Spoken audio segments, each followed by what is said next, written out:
show. And the reason why I wanted to put that up there is because we try very hard to understand the politics of our community on a national level.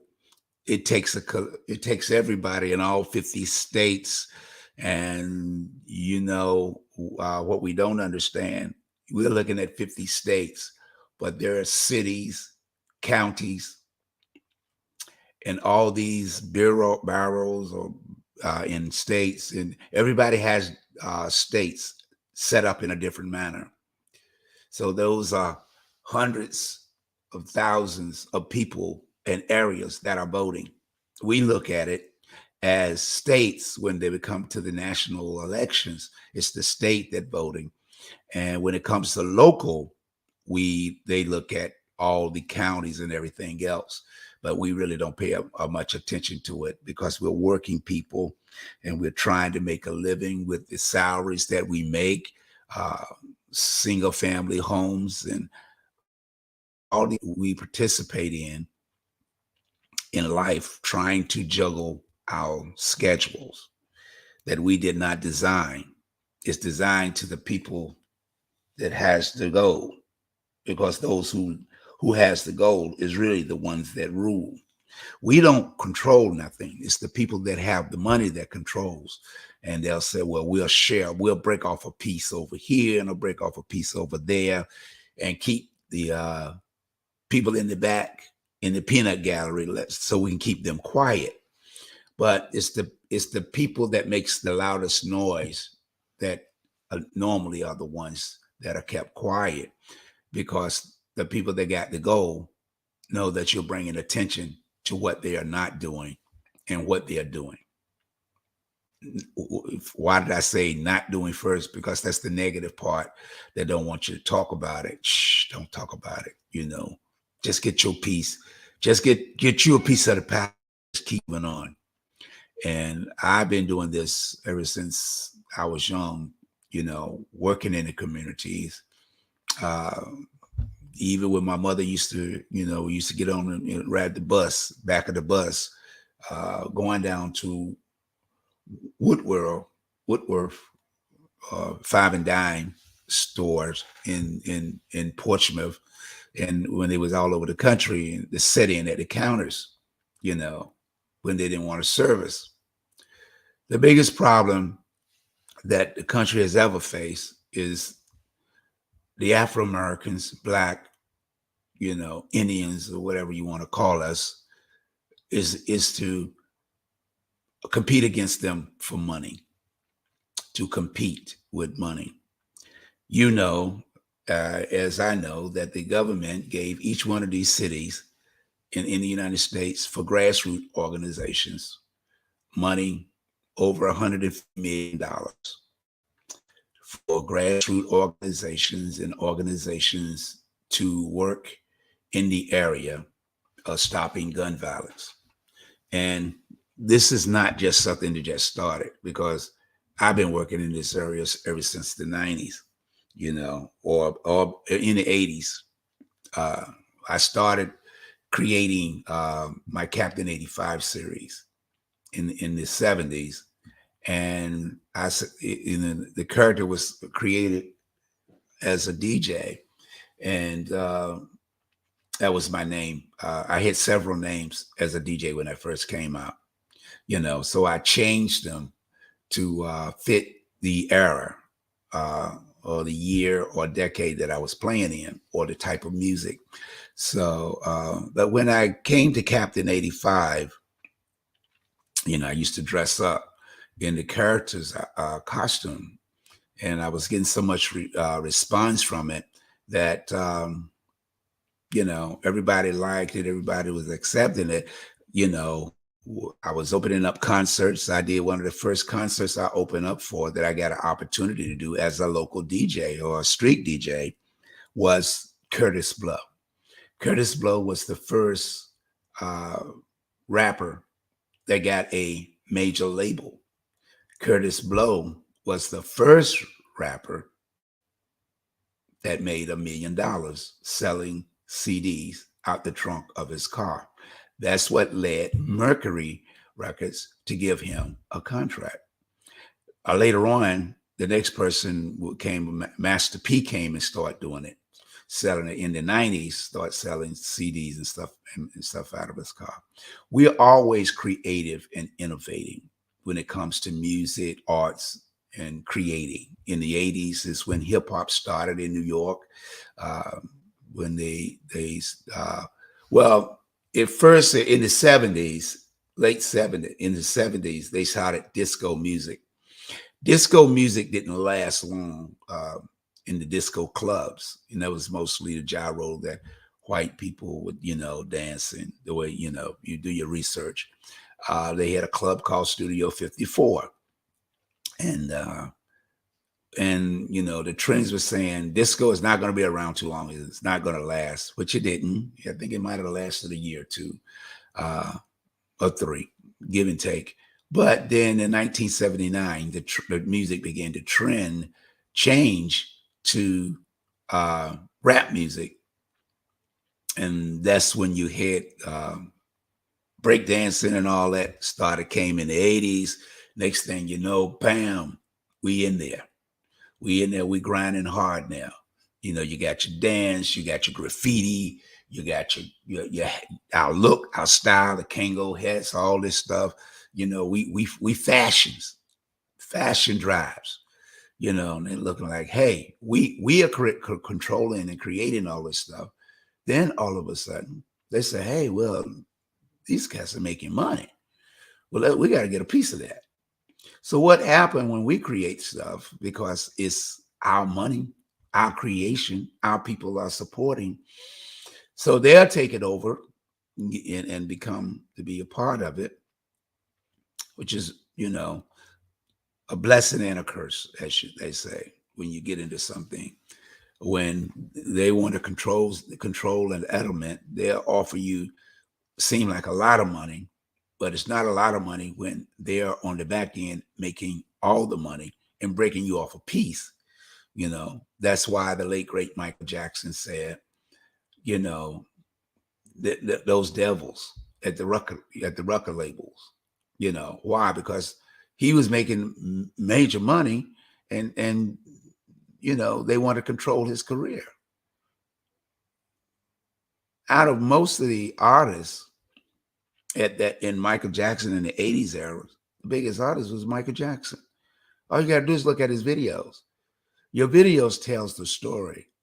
Videos tell the story that's not being told. Why?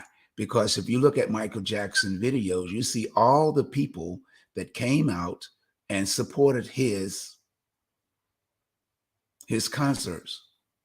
And majority of them was white. Majority of them was white. Sellout crowds in other countries around the world. Thousands and thousands. Compared to such artists like Elvis Presley. If you look at his videos, all this stuff is archiving. It's not nothing new. It's not nothing that nobody knows or somebody's trying to hide. But you got to do your research, study the patterns. We have great entertainers. We are the greatest entertainers in the world. They tell us that during slavery. So the only thing that a black man can do for me is to entertain me. And today, we are still climbing the charts. We are still controlling major segments of the entertainment field. And the music, country and western is now coming up for black people in America. You might say we always had a few country singers, of course. But it didn't tell you, and they don't talk about it a lot, about the person that is and who created that gyro music was an Afro-American. It was a black woman. And I should have brought that up. Hopefully, maybe Tuesday, I'll, get her picture so you will know the young lady that played a guitar. She was the lady that created country music. Now, When it first came out, it was called country. Then, because it was in the early stages, they blended it with Western. That's why you always heard country and Western. The black lady created the country, and the whites created Western, country and Western. But they dominated the charts by doing that, so that when you heard the music, or it kind of faded out. But over, like, I think 10 years ago, maybe, uh, not even that long, it might have been 8 or 9 years ago, where these two white artists, country artists, they were making a documentary. And I knew it before they even came on. They was on Today's Show, and they was doing a documentary to let people know that they was making a documentary to let the world know that white people did not make country music. Country music. It was a black lady. And that was surprising. Oh, whoa, they coming out with it. And today you're seeing a lot more in this time, in 2020, 2021, you began to see more Afro-Americans coming out with gospel, with country music. And we control most of the gyros. All music came from slavery. Because why you say slavery? Because our ancestors created the music. Then I went to college and took music at Old Dominion. And one of the teachers didn't perform, and this guy came in and told the class, if it wasn't for, I don't know if it was Beethoven or somebody he mentioned, Stevie Wonder or Beyonce could not be where they are in the music industry. I'm like, what? Where did this clown come from? They could not be where they are in the music spectrum because of, I don't know, don't quote me. I know it was somebody, either Beethoven or I can't remember at this time. That was 10 years ago. And I'm like, wow. This is why they don't want to talk about race theory, because we get the white people version of who created everything. That's what they're afraid of you learning. They're afraid of you to learn the real truth about black, brown, the names they give us, colored, But we are the original people of the planet. The Mother Earth is the original birthplace of humans. But it was a black woman that has a gene called the Eve gene that create all races on the planet. The black woman is the only one that has the Eve gene. No other race has it. So when they talk about our history, they try to, like, let me put that phrase back up there so you understand. Tell the negative committee that meets inside your head to sit down and shut up. They put the negative content in our head, and that's called brainwashing. It's called frequency. There's so many things you can talk about that we learn or not learning. It's because of the negative content that we are constantly being programmed and being bombarded with. That's what's going on with our young people. Our young people are dying in the streets. That's why I put the sign up. This is a series about help wanted.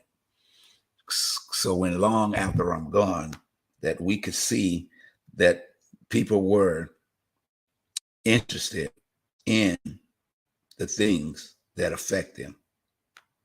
That's why I do this series, so that we can always have a place in history long after we are gone, to see that we are here and someone really cared and put the message out. because everything we used to do was put in a book. And what they used to say, put it in a book, put it in a book, and you will know. They won't read it. But as we continue to grow, continue to read, we have a tendency of constantly being monitored with the things that we do and say. We are constantly being monitored with the things we do and say. We cannot continue to change, to turn our head, because it's affecting our future. Young men are dying every single day by the hands of Black men. Women are dying at an alarming rate. Women are being kidnapped and sold into sex slavery or disappearing because organ donors, they need, people need certain organs and they can't get them. We must continue to strive to work towards the goal of reaching our young people. Who's going to fight for us as we continue to get older? Who's going to protect the women and children long after a lot of elders are gone? All these cities have got money to work in the community, but every time they have a meeting, they want people to volunteer. They created this massive shortage of men being in the community. That's why welfare was created. Welfare was created so that a woman, when she needs help to raise her kids, the city give her welfare and told you can't have a man in the house. This just didn't start yesterday. This started way back in the 50s or earlier, that you're not supposed to have a man in the house. So what they do is the woman takes the man to court for not being able to pay child support. The system gives her money to help her, but not enough to sustain so she can stay home with the kid, but enough to maybe pay the rent, get a little groceries, and she has to get a job. Now, you got a woman that's trying to do her best. Then she got to get a second or third job. And the kids are home raising themselves. Now the kids are home raising themselves.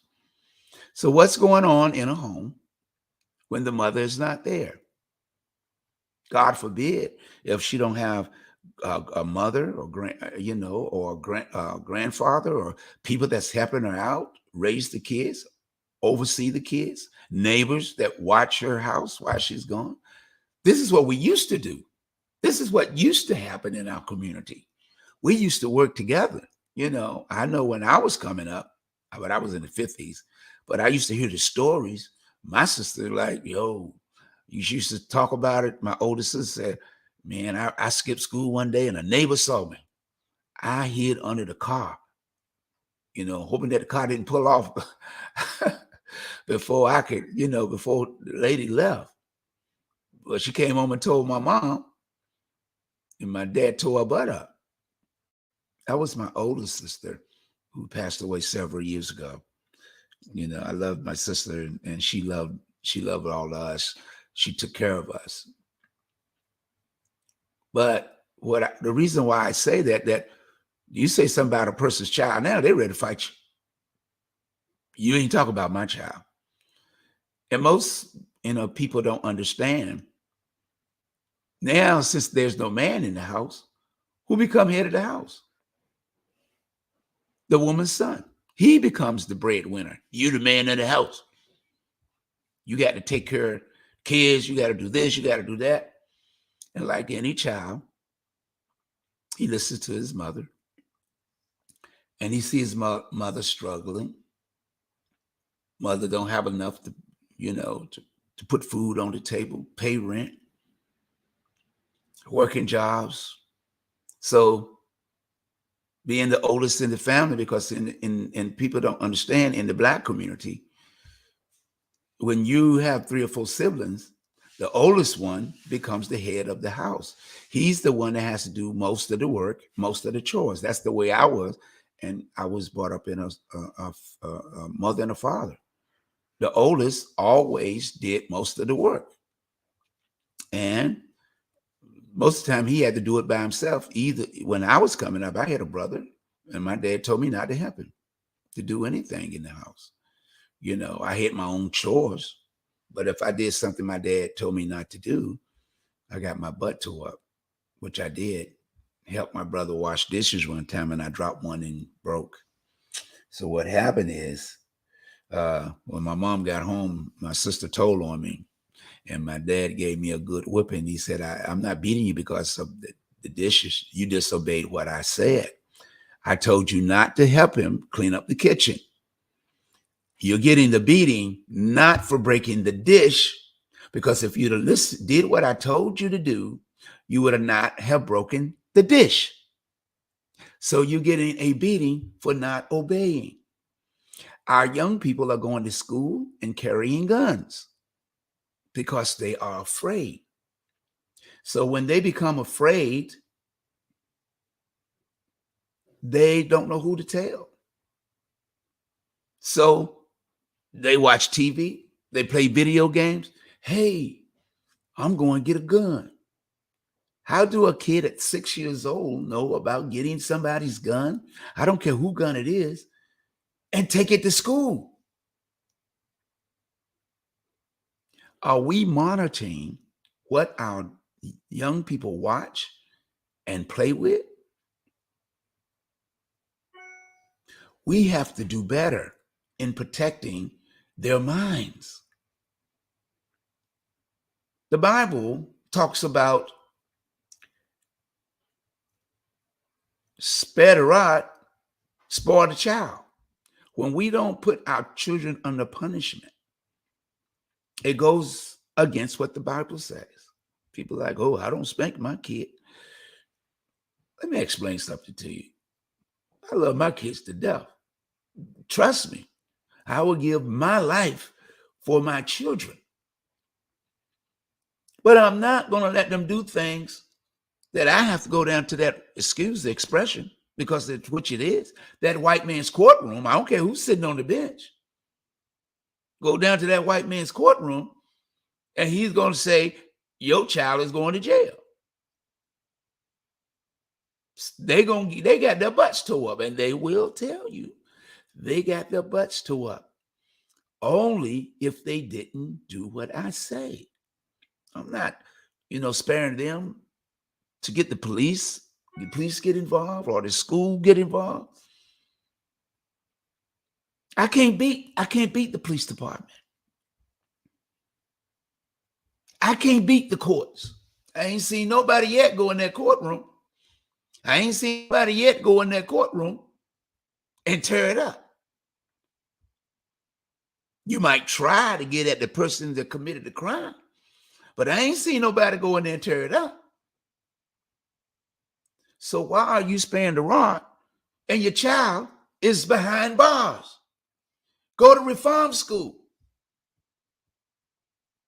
and have to be put under sexual abuse by other kids that are in reform school. And some of them don't even say anything about it. Our children are attacked because they're the future generation. The pipeline to prison means one thing. It's a pipeline to prison. I was told when I was in the 3rd grade. I was taken right out of the 3rd grade. I went in there a good 3 weeks. Well, you got to go to this. You go come get your books. Now leave your books to get your notebook. Come on, go with me. You're going to this another class. I'm barely knowing the people I'm in here with. And then you taking me somewhere I don't know nothing about. Again, all this pressure is under kids when they go to school. From preschool, kindergarten, first grade, second grade, third grade, they just learning how to navigate, learning how to get along with strangers. Then the system have you putting your kids on a yellow bus. The yellow bus, taking them away. All being programmed that you're going to be independent. Kids are independent, are programmed to be independent when they're 4 and 5 years old. They don't even have to listen to their parents. But we don't see that. Oh, they love it. Oh, that's so funny. He's so funny. Oh, he hit me. Oh. When you go in the grocery stores, now you see other racist kids tearing their parents up, beating them to death. Oh, he's so lovely. Why don't you stop, Billy boy? You're not getting that. I want it. They can want. But then when our kids go in that store, talking about what they want, you think somebody dropped the bomb or something. You done got popped so hard, it's heard around the store. Because mom don't play that stuff. Our moms ain't going, and you ain't going to the store with mom when she already told you before you leave home. Look, don't get there, embarrass me. Don't go out there showing off. Don't be picking up nothing. Because we weren't allowed to go in the store and pick up anything. Well, today a few people do get away with it, but when I was growing up, time has changed. I know it's changed. No discipline. No discipline. Let the children do what they want. Then when the government come knock on your door, somebody said you hit your child. Oh, there's a scar on his face. How did that scar get up there? Oh, he could have fell down in the yard. Well, I'm sorry. We got to take the child out of the house because you ain't raising them right. All these things we face.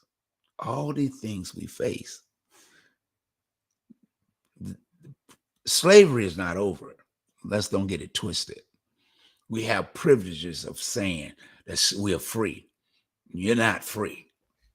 The pipeline to prison tell you you're not free. When the government gives the cities money and you don't get it, but everybody else get the money, organizations, Chrysler Hall get $50 million. So to cover up the $50 million that they got for grassroots organizations, they started letting Black people put their art in Chrysler Museum. Oh, yeah. But see, you got to know the history. I've been painting and drawing ever since I was a child. And when I started going to Tidewater Community College when I was about 21 or 23, I started, there was no art, Black art in Chrysler Hall. Like I tell people, I've been on the computer for years. Most people thinking that most people didn't have a computer. The first computer, internet was AOL. I mean, there was some, but everybody didn't have it. I've been on it since AOL. Like you hear Al Gore said that he's the one that invented the internet.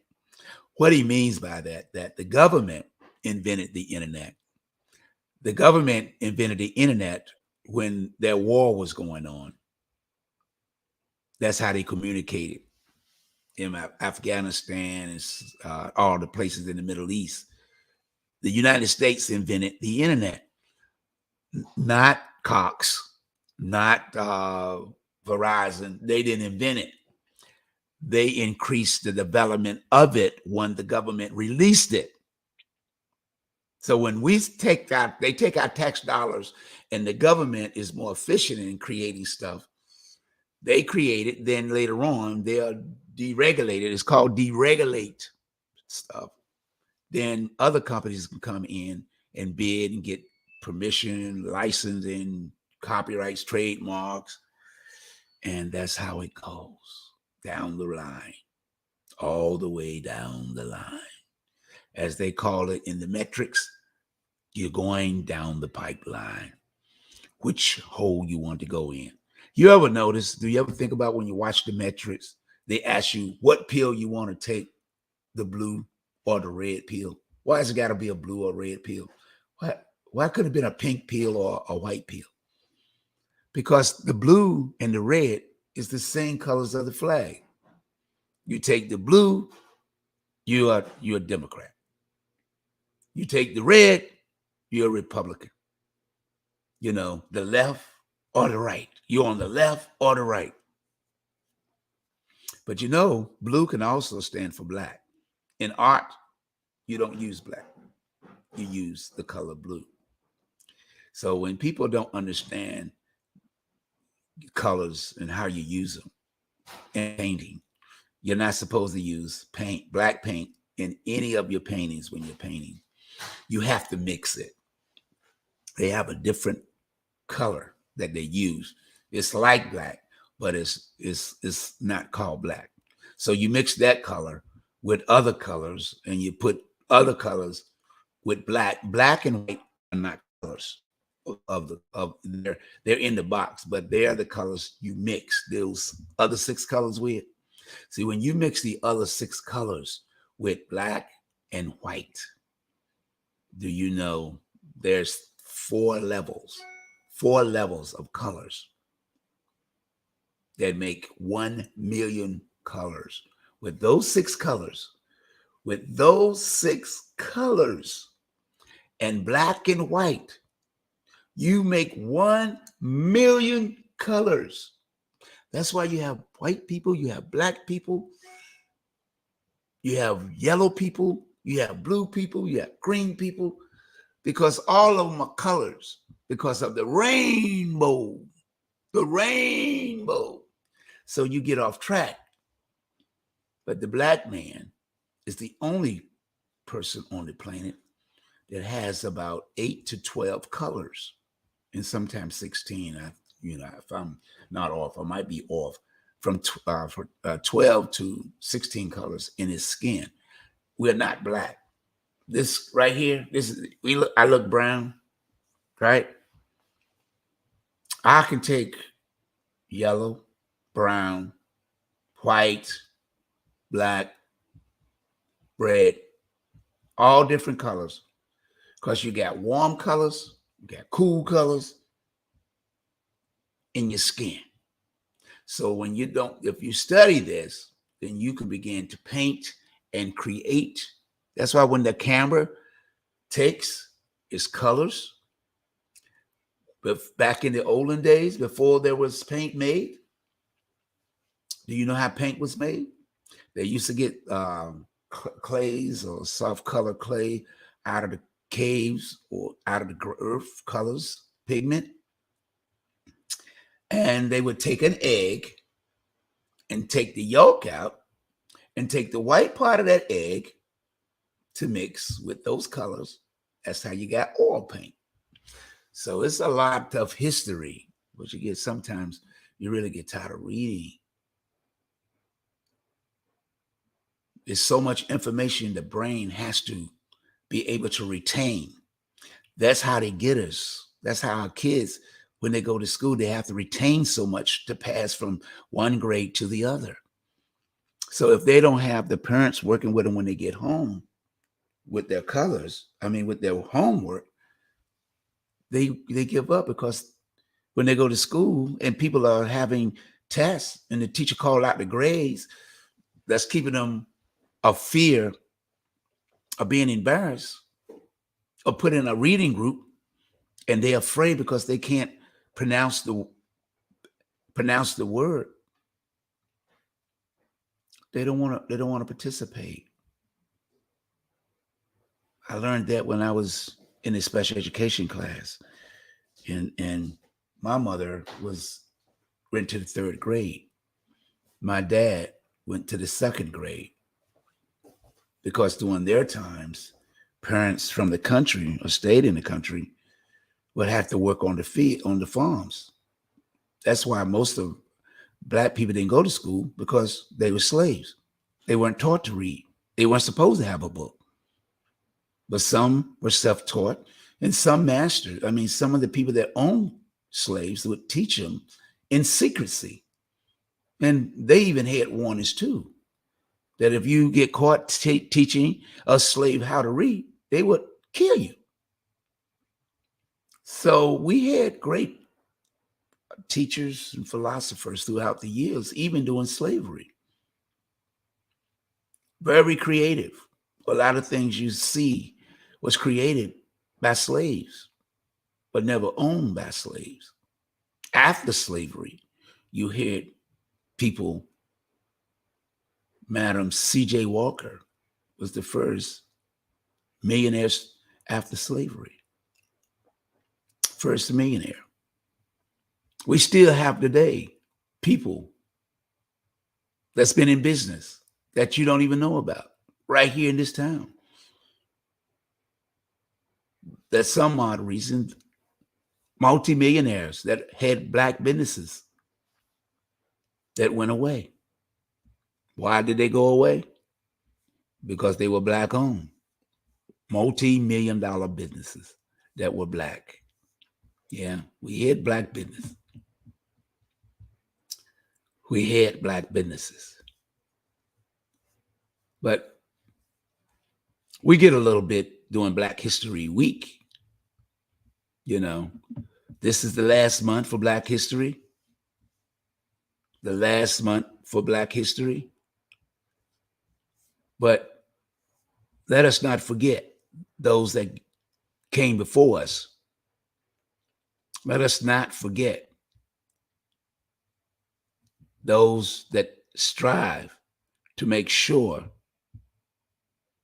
that we was able to know about our history, who planted seeds about our history. Because the key component is we are responsible for making sure history is constantly being remembered. But do we do that? Do we continue with the Black history, knowing who they are and the ones that come up today? Do we remember them? It's hard to understand that Black history is for everyone. Why do we have to call it Black history? Because from slavery, where they started letting us know about slavery, but not the history way before slavery, is thousands and thousands of years of our ancestors that was already here, but they didn't make you believe they brought us here. They couldn't even find this country. It was a Moor, not a slave, with Christopher Columbus. It was a Moor who was on the ship that brought them to America.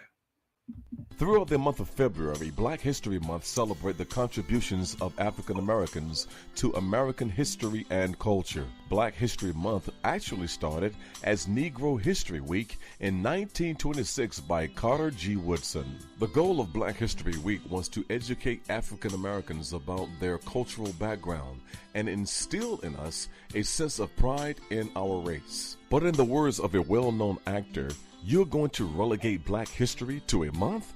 Black history is American history. All African Americans have to keep in mind the truth in this statement, and they and their children stand on the shoulders of many who came before them, such as Martin Luther King Jr., Jackie Robinson, Rosa Parks, Thurgood Marshall, Madam C.J. Walker, and many others. Black history is American history and should be recognized as such by everyone and not just one race. This public service announcement was sponsored by B48 Productions and Maestro Advertising. Once again, I want to thank Mr. Barry Elliott. Throughout the month of February, Black History Month celebrates the contributions of African Americans to American history. For that event, putting that together for Black history. And like I said before, when we do things, we have to be prompt in what we do and bringing history and keeping history alive in our community. keeping it alive so that others may grow to know the true meaning of African history. We cannot sit on the sidelines and just wait. We cannot sit on the sidelines and pretend that we know. We don't know, but we can learn by teaching this generation. And also, coming up, I think it's March the 1st, Aaron Ross, our Senator Aaron Ross from Virginia Beach, will be at the Hive at 6:30 on the 1st of March. And want y'all to know so that y'all can attend Aaron Ross's event. And I think that it might be Wednesday that is occurring. Let me make sure. Yes, the 1st is Wednesday. And I'll remind you on Tuesday about this event that Aaron Ross will be at the Hive. I think that's going to be at 6:30 for a couple of hours. So please make sure you be there promptly to meet the senator that represents Virginia Beach. We have to strive to do more for our community. We have to strive to do more for what we need to get to our young people to know and understand that they are being loved, that we can do better if we come together and work together. And as you see in the segment that I was going to be talking about, also touch on because of next month, as I get ready to kick off The Real Adventures of Captain85 comic book in March. I'm going to be taking orders before I put it out on the internet because I truly, truly want the community here to represent this brand because I'm from this area and I try to keep it for this area first because it seems like now everybody and their mother is now doing comic books and coloring books. And I started back in the 70s, but somebody has to blaze the trail. And like I tell people, I've been doing this ever since the 70s. So with everybody coming about and Marvel seems to be always doing something when it comes to the Afro-American community when they never did, and I participated in events that Marvel have put on in New York, Philadelphia, and it seems ironic. Most of the stuff they do look like the things that I have created, but we'll deal with that in another term. My creations are done for my community. And if there's money to be made, to be put back in our community, but I'm only one person and my pockets are not that deep. I have invested majority of the money I ever made in building this project. That's why you don't understand how business work.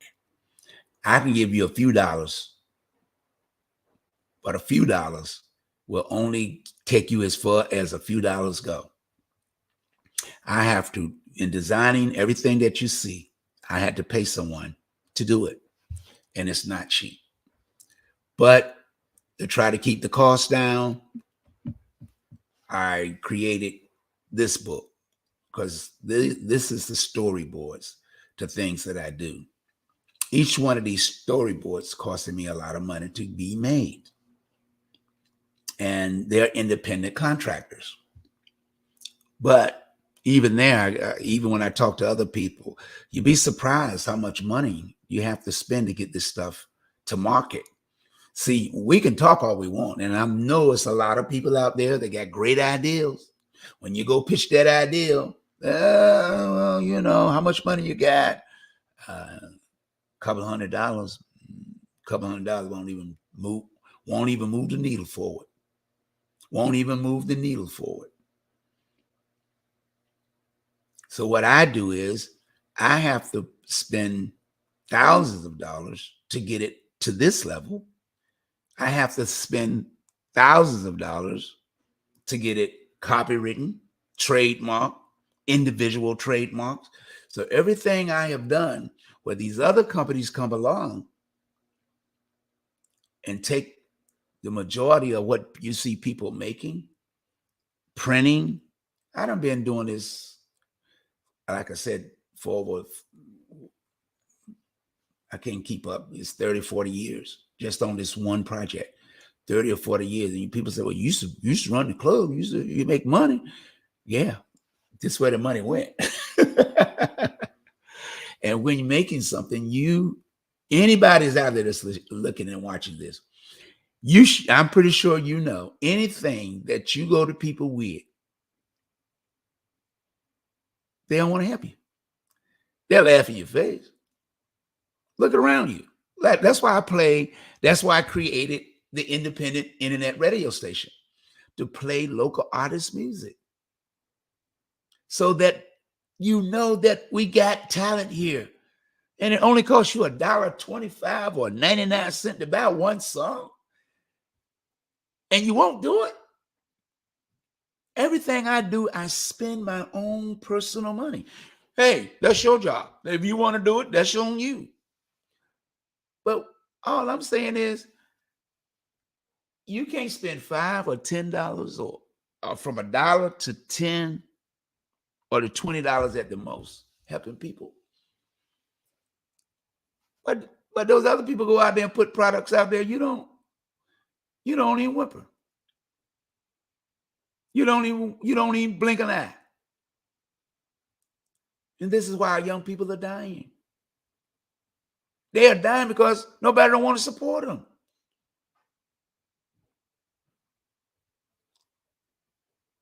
They're dying because some parents went out and paid and bought Michael Jordan tennis shoes and these expensive clothing. And other people like, oh, you got that? Well, I'm going to take that from you.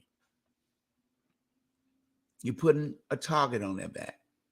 Everything I designed is to be affordable. And anybody that open up a business, no, if you ain't making no money, you got to buy these products. Even when you print on demand, you're paying anywhere from $10 to $20 for a t-shirt. How much you gonna sell it for? How much can you sell it for? They get the bulk of the money and you only make about $4 or $5. But they getting all the money. But then you got to pay on the back end again. You got to pay the taxes. So if you ain't got money to buy wholesale, buy in bulk, but you might be able to get those same shirts they got for $4 or $5, then you can sell them for $20. But you still got to get them printed. Everything is a dollar sign. Everybody's eating off something you created. I don't mind sharing because that's all I've been doing all my life. But I can't give up because my spirit told me to do it, which I believe. That's what I believe in. That's the coloring book. This is the character posters. You think all that stuff is somebody done it free? No. Over the years, since the 70s, this is now 2023, I have not made not one dime, not one penny on anything I've made. Not one dime. I really don't like asking people for money. But now, as I get older, I have to, because it's not just for me. It's for your grandkids, your great-grandkids, and your children today. Because this country is not developed for those that don't have money to design and build on their own. Everything you see today when it comes to Black comic books in modern time is copying off of all my work that I have put in to this one character. This one character. I did my research. There used to be 5,000 comic books when I studied in, when I started doing the research in the 70s. Only 5,000. And there was none on a national level. All the Black characters that you see, Marvel or DC created them. Because white people don't buy Black characters. That's why you didn't really know about them. There's been many, many, many Black characters, over 5,000. Now in Philadelphia, where Bill Crosby was, at Templeton, they was the only university doing Black comic book conventions. So when you don't do your research, you don't know. But as I continue to build this brand, I am launching in March here for people that want to purchase these books. We'll have a website they can go to, or you can be able to go to, what is it? The site you could put the money in and pay for it, and I will ship it to you for the price of the book and a little small fee for shipping. Because even though you're buying the book, taxes and everything still got to be paid to the city because it's on the internet. You're in this city. So once I file all those licenses, then anything that I sell has to go through the ringer. But I try to design something to make hundreds of thousands of dollars and millions of dollars for those that invest to get a return on the investment. Look at all that they ever made that deal with that Black people have supported. How many of those dollars go back into the Black community?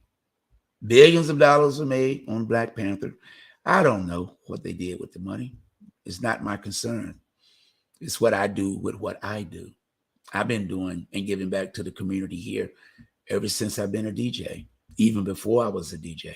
I done raised all kind of thousands of dollars and give back to the community, because I don't work for people if they can't give back to the Black community, point blank. And I'm continually to do that today, because it's not about me. Our ancestors taught us one thing.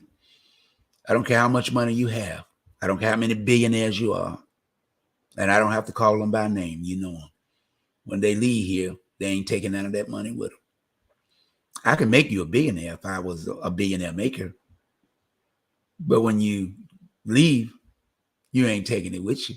I'm going to get it back. And my children are going to eat off your labor and your money. They just took back $2 billion from Kanye West. We ain't heard from him in a minute. Either you're going to be on the bandwagon or they'll keep you off. I'm not on their bandwagon, and they're trying to keep me off. But my God said, oh, no, they can't do it. Because when God tells you to do something, that's the only thing you have to listen to. Like I told you before, when I put the emphasis on the subject, tell that voice in your head to keep quiet. The negative one is saying give up. Oh, yeah, I get it. I get it. I get it. That's why I put that up and say it, because that negative voice will say, sometimes you need to learn to be quiet, even when you have a lot to say. Even when I do this show, I have a lot to say, but I don't because I know others are listening. And a lot don't like what I say because that's like educating the community. That's like educating people about things, and you're not supposed to do that. That's why we get in trouble. I also support young people, recording artists that do positive music. This young lady is Jada Barbie. Her single is Antagonize, which is only about 99 cents or $1.29 in all music outlets. And I play it on my radio show every day so that you will get familiar with it. And also, before I close, I want to thank Casey, the Dangerous One, for the many CDs that he already autographed that I got to deliver and mail to some people from other states. This EP here, his music is also in iTunes. We have to support our local artists because it's not about me, it's about the work I have to do. Well, that's all the time I got. I hope that you understand that I do this for our future generation. The radio station is for our future generation to play the music. All things have to be licensed. I pay licensing fees. And like I said, I have to start now raising money to make sure this stuff come to pass. But never fear, I'm not leaving here because this is where I was born. Remember to love yourself and put God first, and everything else will fall in place. It doesn't matter what others think about you, it's what you think about yourself. Until Tuesday, the best of the 757 Community Talk Show. Bye bye.